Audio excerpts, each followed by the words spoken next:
दोस्तों मैं फराज मलिक। इस रिपोर्ट को देखने के बाद आप लोग कहेंगे कि काश जो इस वक्त चुनावी मौसम चल रहा है ये मौसम हमेशा हमारे देश के अंदर चलता रहे तो कितना अच्छा हो गरीबों के लिए।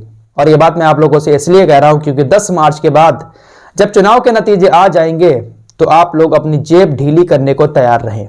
जी हां, क्योंकि पेट्रोल और डीजल के दाम 10 से 15 रुपए बढ़ने वाले हैं चुनाव के बाद या फिर 31 मार्च के बाद। यह बात मैं आप लोगों से ऐसे ही नहीं कह रहा हूं हवा में, बल्कि बहुत सारे आप लोगों को आंकड़े दिखाऊंगा, सरकार और सरकारी तेल कंपनियों का वो चेहरा भी दिखाऊंगा जो ये आपको खुले तौर पर बेवकूफ बनाती हैं और आप बनते रहते हैं। दोस्तों शुरुआत करते हैं पिछले साल अक्टूबर नवंबर से। हर रोज जब आप सुबह उठते थे तो मीडिया पर दिखाया जाता था कि आज तेल के दाम इतने बढ़ गए, दूसरे दिन आप उठते थे तो तेल के दाम इतने बढ़ गए। हर रोज तेल की कीमतों में इजाफा हो रहा था। विपक्ष सरकार के ऊपर उंगली उठाता था कि रोजाना तेल की कीमतें कैसे बढ़ रही हैं, सरकार रोज तेल की कीमतें बढ़ा देती है। तो बताया सरकार की तरफ से क्या कहा जाता था कि कीमतें हम नहीं बढ़ाते हैं बल्कि ये अंतरराष्ट्रीय मार्केट पर डिपेंड होता है। अंतरराष्ट्रीय मार्केट में कच्चे तेल की जब कीमत बढ़ती है तो ऑटोमेटिकली अपने देश के अंदर जो पेट्रोल डीजल है उसके दाम भी रोजाना बढ़ जाते हैं। अक्टूबर नवंबर में लगातार तेल के दामों में हर रोज इजाफा हो रहा था। इसी बीच उपचुनाव आ गया हिमाचल प्रदेश का। हिमाचल प्रदेश के अंदर बीजेपी की बुरी हार हुई और वहां के जो मुख्यमंत्री हैं उन्होंने इस हार का जिम्मेदार सीधा सीधा महंगाई को बताया। 24 घंटे के अंदर अंदर मोदी सरकार ने 10 और 15 रुपए डीजल पेट्रोल पर कम कर दिए, वैट हटा दिया। उस दिन से आज तक पेट्रोल और डीजल की कीमतों में कोई भी इजाफा नहीं हुआ है, कोई बढ़ोतरी नहीं हुई है। पिछले 88 दिन हो चुके हैं जहां पर पेट्रोल और डीजल के दामों में कोई बढ़ोतरी नहीं की गई है।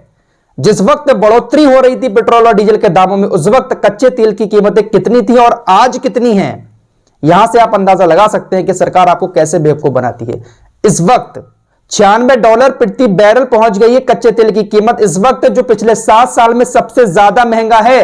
लेकिन इसके बावजूद भी अपने देश के अंदर पेट्रोल और डीजल की कीमतें नहीं बढ़ाई जा रही हैं। क्यों? क्योंकि चुनाव चल रहा है। सरकार क्या कहती है जब कीमतें बढ़ती हैं कि अंतरराष्ट्रीय मार्केट में जब दाम बढ़ते हैं तो अपने देश के अंदर ऑटोमेटिकली दाम बढ़ जाते हैं। लेकिन 88 दिनों से कच्चे तेल की कीमतें लगातार बढ़ती जा रही हैं, लेकिन अपने देश के अंदर पेट्रोल और डीजल की 88 दिन से कोई कीमत नहीं बढ़ी। इससे एक बात तो साफ हो जाती है कि भाई अंतरराष्ट्रीय मार्केट पर अगर डिपेंड करता होता तो कंपनियां और सरकार तेल के दाम बढ़ाती, लेकिन चुनाव चल रहा है तो हो सकता है कि थोड़ा बहुत घाटा उठाती हो सरकार। जिस वक्त मोदी सरकार ने 10 और 15 रुपए कम किए थे पेट्रोल डीजल से उस वक्त $68 प्रति बैरल कच्चा तेल था और आज 96 रुपए पहुंच चुका है। तो आप सोच सकते हैं कि कितना ज्यादा बढ़ गया है कच्चे तेल की कीमत। लेकिन इसके बावजूद भी इस चुनावी मौसम में तेल की कीमतें जहां की तहां रुकी हुई हैं। अब आप लोगों को एक छोटा सा उदाहरण पिछले कुछ सालों का दिखाना चाहता हूं जहां पर कीमतें बिल्कुल भी नहीं बढ़ाई गई थी जब चुनावी मौसम था। दिसंबर 2017 में गुजरात के अंदर चुनाव था तो 14 दिन तक कोई भी कीमत नहीं बढ़ाई गई थी। मई 2018 में कर्नाटक में चुनाव था तो 18 दिन तक कीमतें नहीं बढ़ाई गई थी। 2019 में लोकसभा का चुनाव हुआ था तब भी तेल की कीमतें नहीं बढ़ रही थी।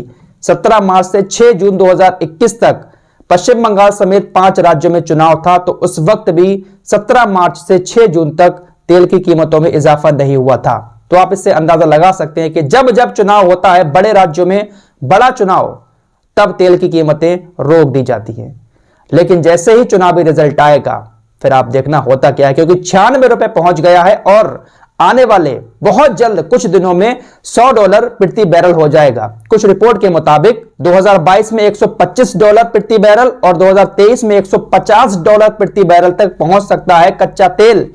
तो फिर सोच सकते हैं कीमतें कहां जाएंगी। 100 से ऊपर तो जाना लाजिमी है 31 मार्च के बाद।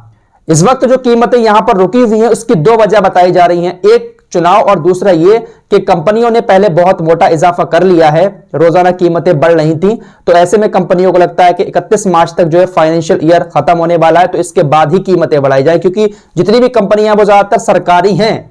तो सरकार ने कह दिया होगा कि चलो आपने मुनाफा कमा लिया है, अभी रुक जाओ, चुनाव चल रहा है। 31 मार्च के बाद फाइनेंशियल ईयर जो है समाप्त हो जाएगा। जब नया फाइनेंशियल ईयर शुरू होगा तो कीमतें बढ़ना ही बढ़ना है, बिल्कुल तय है, क्योंकि कच्चे दाम की कीमतें बहुत ऊपर पहुंच गई हैं और नेता लोग यही कहते हैं कि इंटरनेशनल मार्केट में जब कच्चे तेल की कीमत बढ़ती है तो हमारे यहां पर भी बढ़ती है, तो अब क्यों नहीं बढ़ रही है, यह बड़ा सवाल है।